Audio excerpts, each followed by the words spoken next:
One of the things that I've noticed today in our world is that we have so many choices, so many options, don't we? I mean, it's crazy. It's crazy how many options for different things we'd have. But the dynamic about having too many options is that because we have so many options, it creates a lot of division. You see, back in the early days, when cars became a thing, in this country, either you were a Ford guy or a Chevrolet guy. And then you were either an American car or a German car guy. And then a Japanese car, and now a Korean car.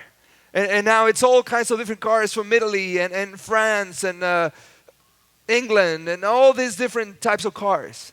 And the same thing happens with all the other stuff that we live with and the things that we have, and even happens with ideas. Some people got happy when the word acquitted was mentioned. Some others got happy when a paper was torn. So, we have so many different options and so many different choices that at the same time, they cause a lot of division. And I think that more than ever in the history of the world, our country is the most divided that it's ever been.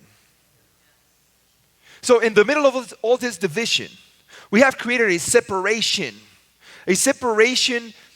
that has cost us not only our happiness, but also has taught us to not love, but to hate those who are different from us. See, Paul, as he establishes churches in the first century, he encounters that was kind of the thing too, because unfortunately that is not a new thing. Division, it's been around from the beginning.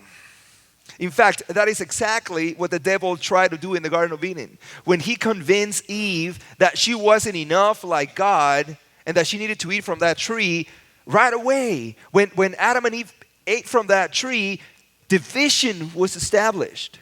A division that was never intended to exist, because now there was division between man and God. And right away, division between people arose. Because when God encounters Adam and was looking for him, Adam said, "Well, the woman you gave me." Right? So what sin has caused from the beginning is been division in the relationship between man and God, and division between the people. So in the middle of this situation, as Paul is preaching to the different churches that were established in the first century, he comes to a church that was completely divided. And this is the church of Corinth. And so now Paul, in the chapter 5 of 2 Corinthians, establishes or tries to share with them the reasons why we should be connected. The reasons why, in order to be lovers like God, we need to learn to see beyond our division and see the things that can unite us and put us back together. Paul presents in the chapter 5 of 2 Corinthians kind of like a model of what we should look for in unity.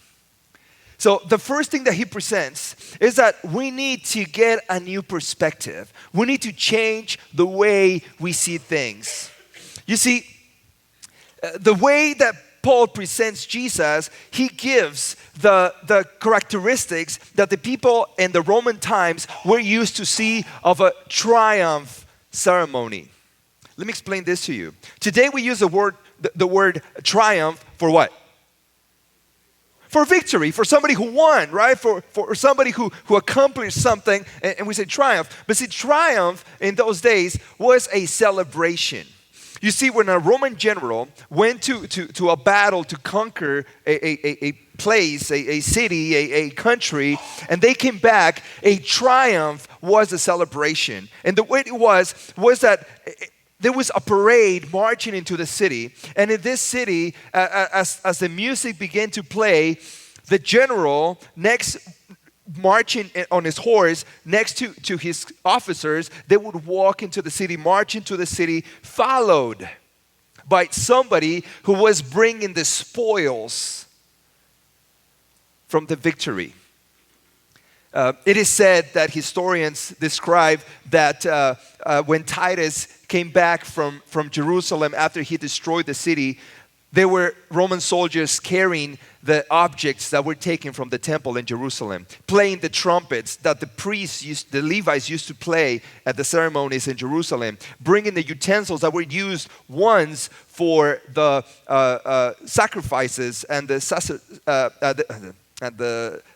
I was speaking Spanish for a second, and the priestly duties. So I was teaching Spanish the whole week, so now I'm like, I have to rewire in my head. So now what's happening is that behind the spoils, the army that survive and were victorious after the battle, now they would march into the city. And now what would happen was that the Caesar will come out of his balcony, and on this general and upon everyone else, they would get this Stephanos, this crown of victory, this olive branch crown that was placed on their head as a symbol that they were triumphant.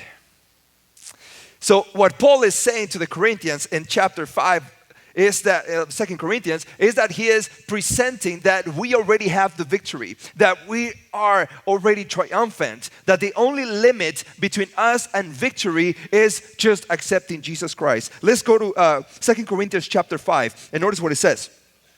So we have stopped evaluating others from a human point of view.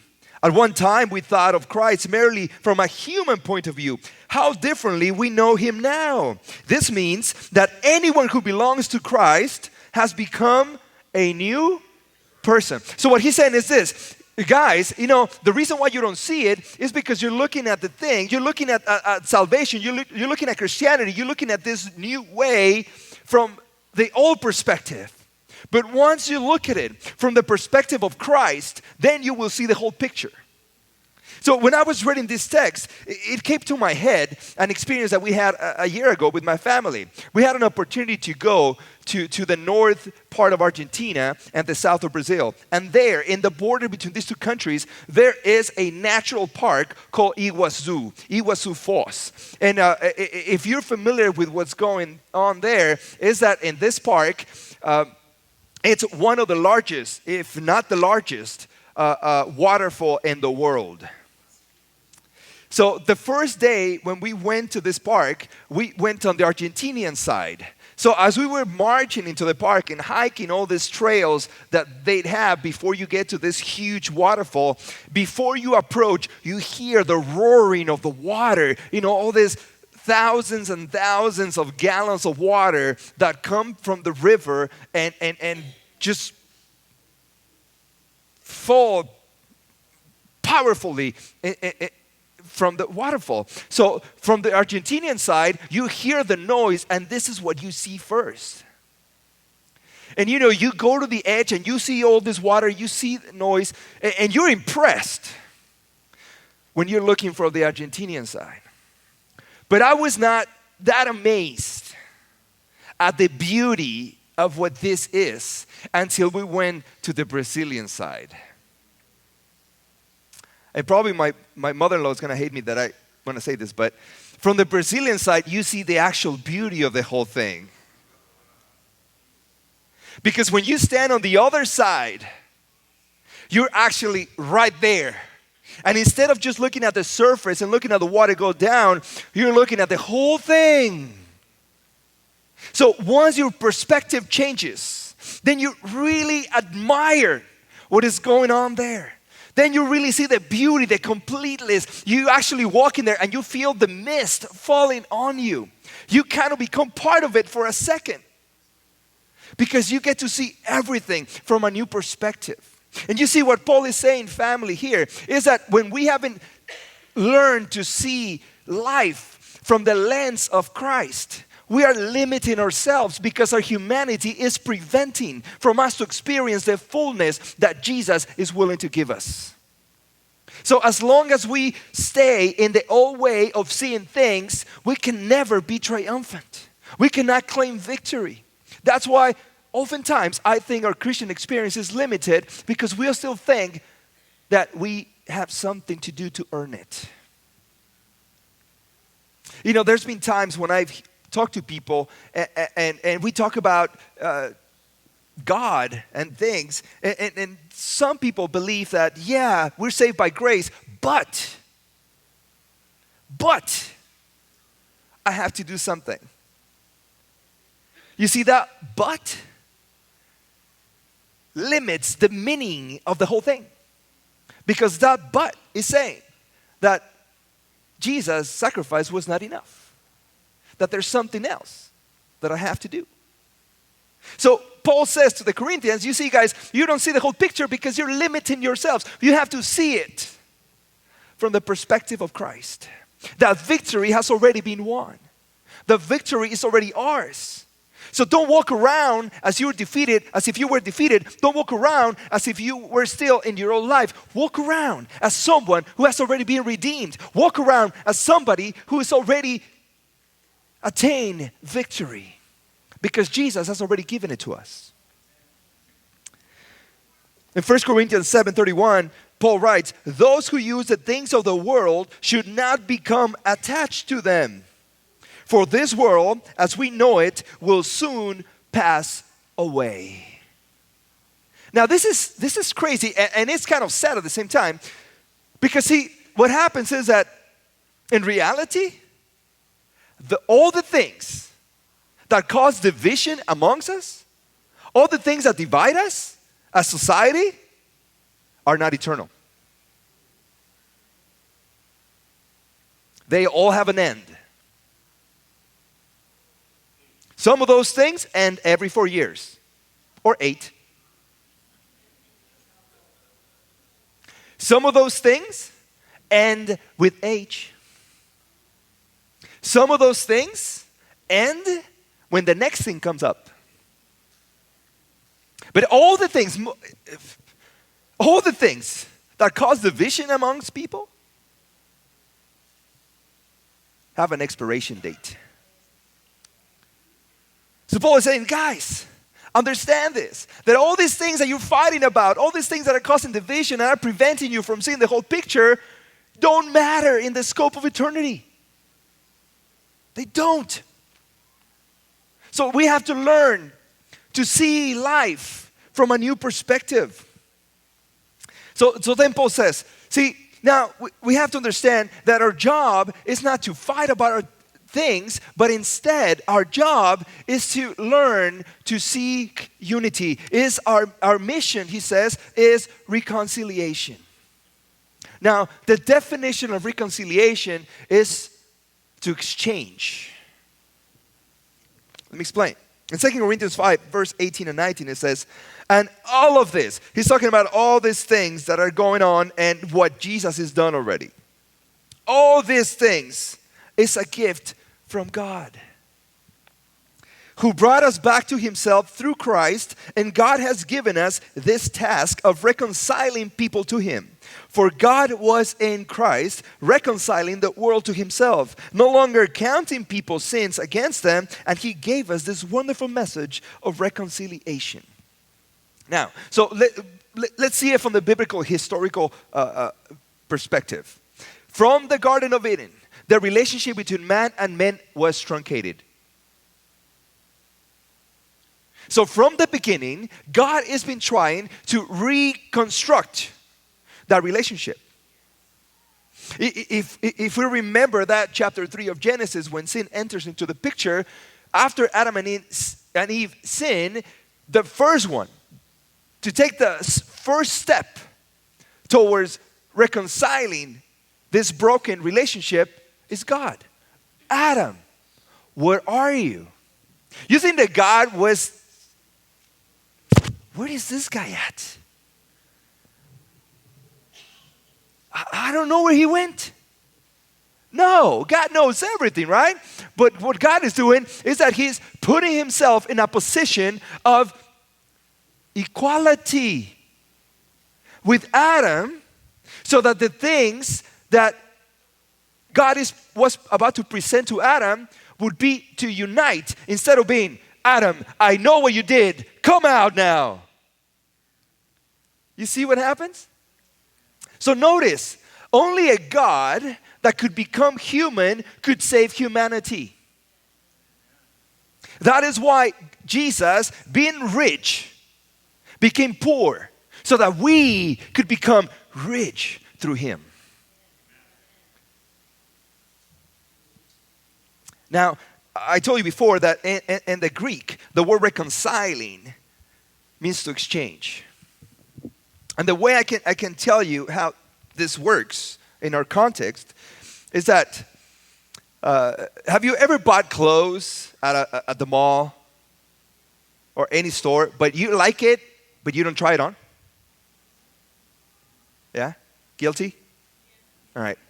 So you go home, you're all excited. Oh, I'm going to wear this outfit. I'm going to wear this pants, this shirt. And the moment you put them on,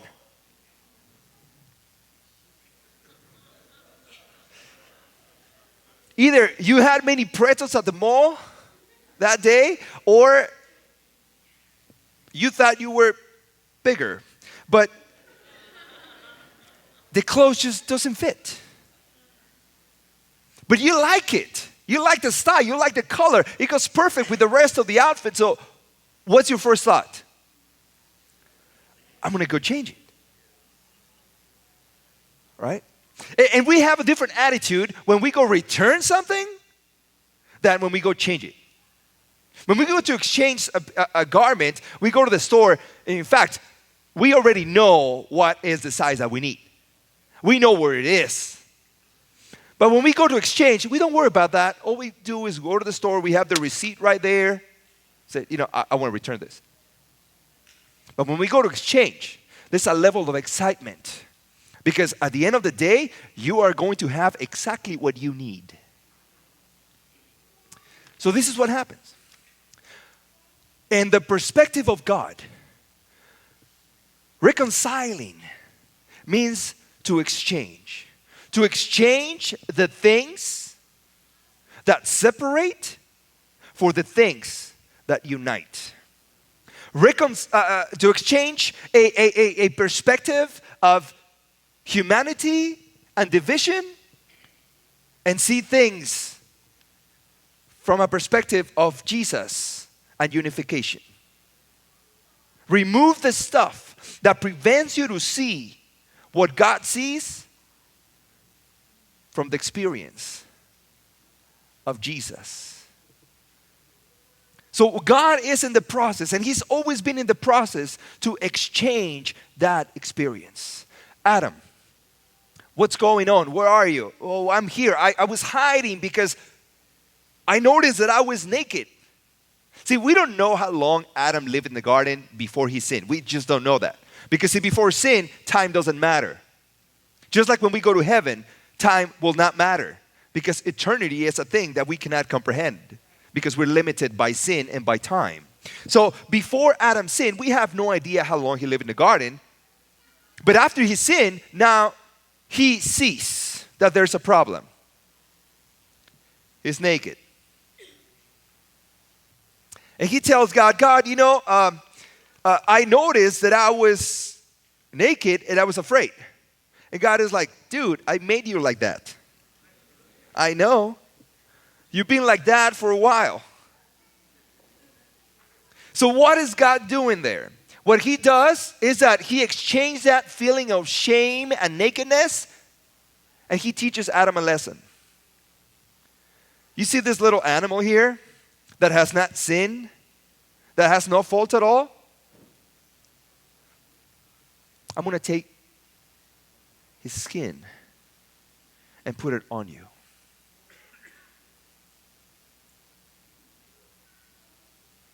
To cover your apparently new feeling of shame.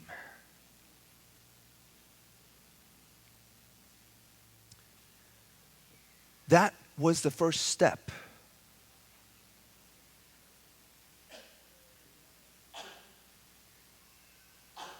of redemption.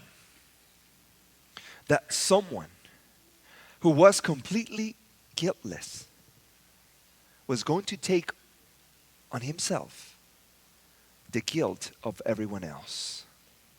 So God is saying, Adam, we're not there where you were before. We're not there yet where I want you to be, but I want you to know something. That the plan, it's working.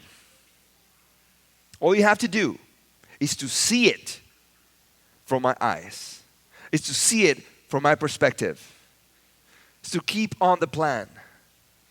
So every time that Adam sacrificed an animal, was thinking, this is the way that one day humanity, my family, myself, we're going to be able to be back where we were before sin.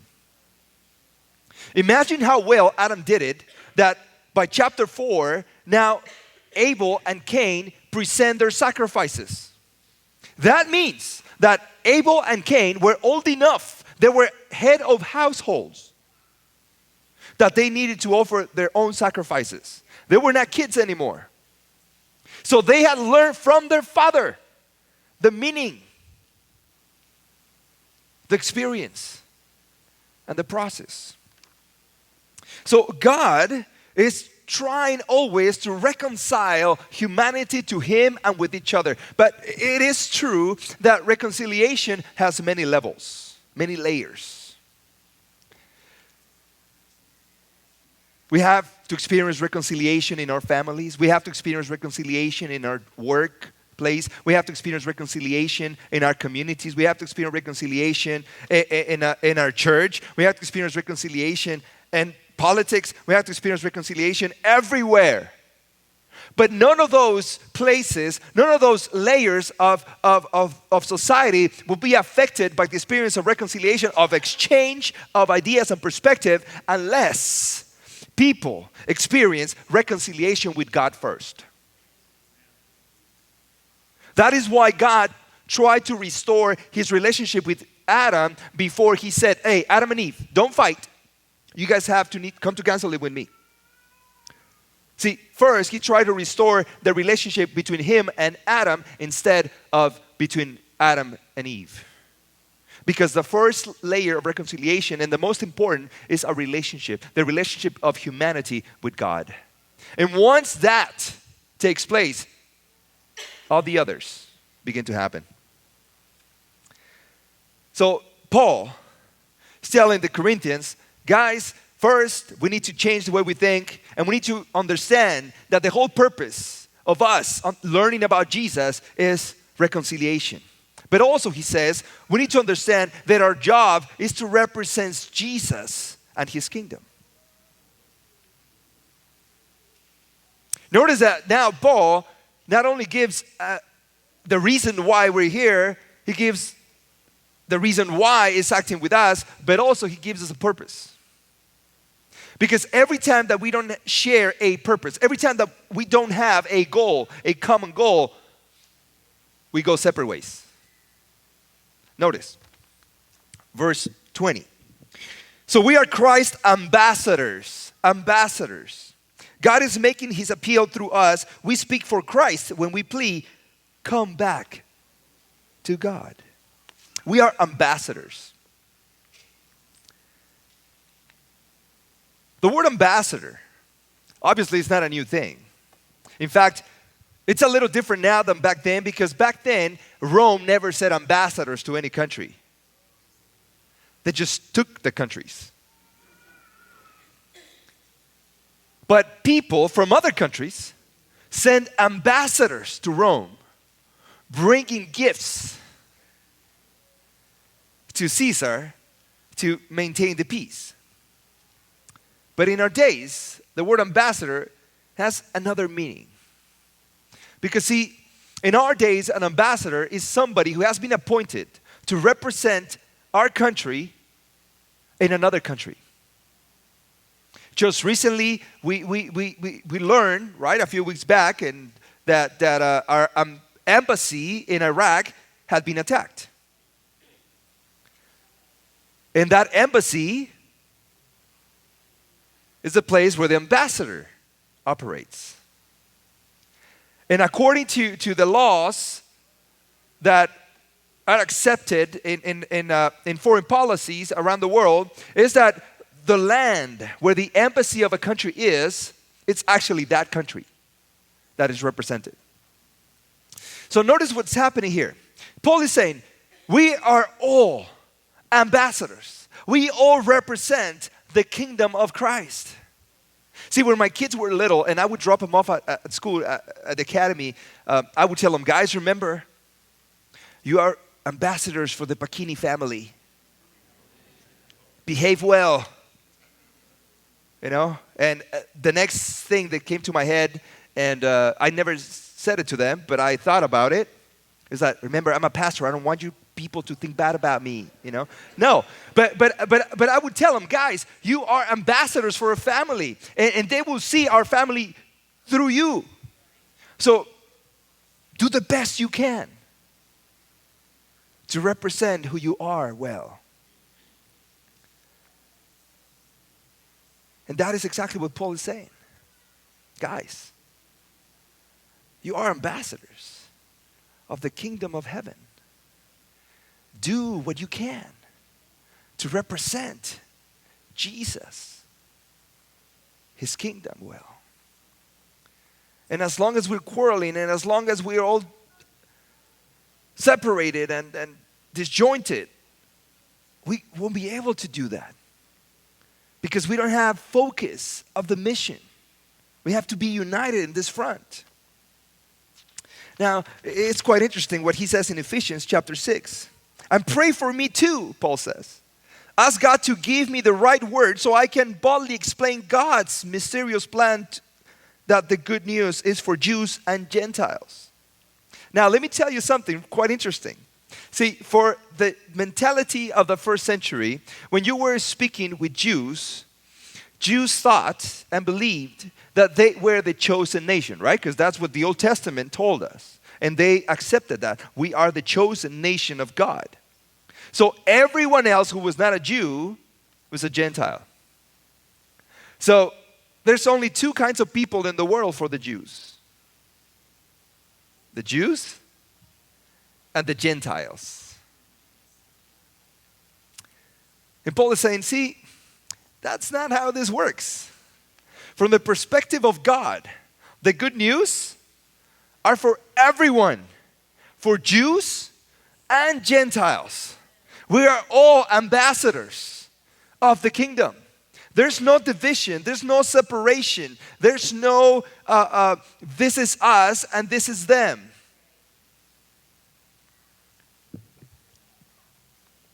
I am, he says, in chains now, still preaching this message as God's ambassador. So pray that I will keep on speaking boldly for him as I should. Notice what's happening with Paul. He is in prison when he's writing this letter. In fact, it is believed that he actually dictated his letters because he had an issue with his eyes. Since the moment that he encountered Jesus on the way to Damascus, he had an issue with his sight. So that was a thorn he was praying all the time for God to remove, that he could be able to see. Imagine, you travel all over the place, you can't see. You're a writer, but you can't see. Right? So Paul is constantly praying to God that would be removed. So he is in prison and he is dictating these letters. And this is what happens. The people who were with him were soldiers. So guess who wrote these letters? Roman soldiers. So as he's telling, hey, you know what? I need to send a letter to the Ephesians. Okay, I'll help you. Can I dictate to you? And you can write it because I can't see. Sure. So the soldier is there, and Paul is saying, pray for me, church, because I want to be able to preach the good news. To the Jews and to the Gentiles the same way. And the Roman is like, well, I'm not a Jew, but I'm a Gentile. This is interesting. And he's like, I am in chains now. I'm in prison. Right? But I want to speak boldly about him. So what happens? The soldier is listening. He's like, what are these good news? Paul, in his circumstances, he became an ambassador for the kingdom. That means, yes, I know you know what I'm going to say. You, in your circumstances, are an ambassador for the kingdom. Paul was not in the most optimal of them, yet that did not stop him from becoming an ambassador. Whatever your circumstances are, you can be an ambassador for the kingdom. In chains or free, poor or wealthy, educated or not, young or old, men, women, it doesn't matter what your circumstances are. There's no limits for what the kingdom can do when someone becomes an ambassador for the kingdom. So, I want to share with you a little bit of what we're going to be doing in the next series, starts next week. You don't want to miss next series. The series starting point. And we're not only going to learn a few things about how we can be ambassadors today, but also I'm going to share with you the way to do evangelism in this time. And then I'm going to share with you the plan that we have for our church, an evangelistic plan for our church between now until Jesus comes. So you do not want to miss that. You do not want to miss it. And when we depart from the idea that we're all ambassadors, I pray, and I'm pretty sure it's going to turn around the way we see things. So don't miss it. Paul continues in verse 21 of 2 Corinthians 5. For God made Christ, who never sinned, to be the offering for our sin, so that we could be made right with God through Christ. More than ever, people are struggling today. More than ever, families are suffering today. More than ever, political, social, economic problems surround us. You know, I was reading this week about this last generation that is called the Z generation. The kids that were born at the turn of the millennium. These are not millennials anymore. They are called the Z generation. And I was reading that this generation, obviously they're different from us, right? Who are older. We already noticed that. But what's happening is this. This is a generation with the greatest levels of anxiety than any other generation that has lived in the last 100 years in our country.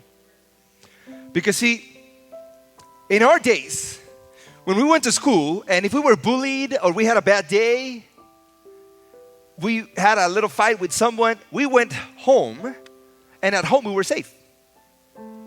The problem stayed behind. But this generation, they go home, and the bullying continues online. The problems linger. Being at home does not mean that they escaped their situation. Now, in our generation, when I was a kid, when I was 10, 11, 12, my biggest problem was, where is my baseball glove? But a kid today at that age, they're so exposed.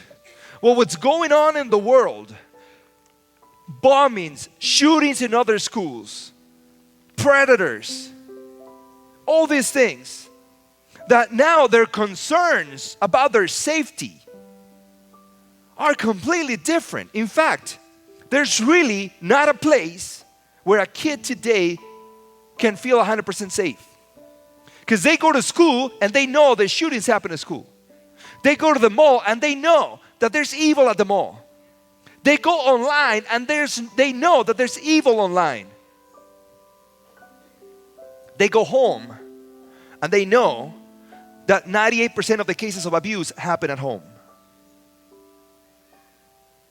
So this generation is growing with such high levels of anxiety that we need to understand them in such a way that we can become ambassadors of peace, ambassadors of joy and hope. Because see, this is a reality. We are one generation away from extinction as Christian church. Let me say this again. We are one generation away from extinction. If we lose the next generation, once the last of us dies, it's game over. So today, more than ever, we need to understand that we need to be ambassadors for the kingdom where we are. Because this is the time that God called us to be alive. And it is our privilege to learn to love like Jesus today.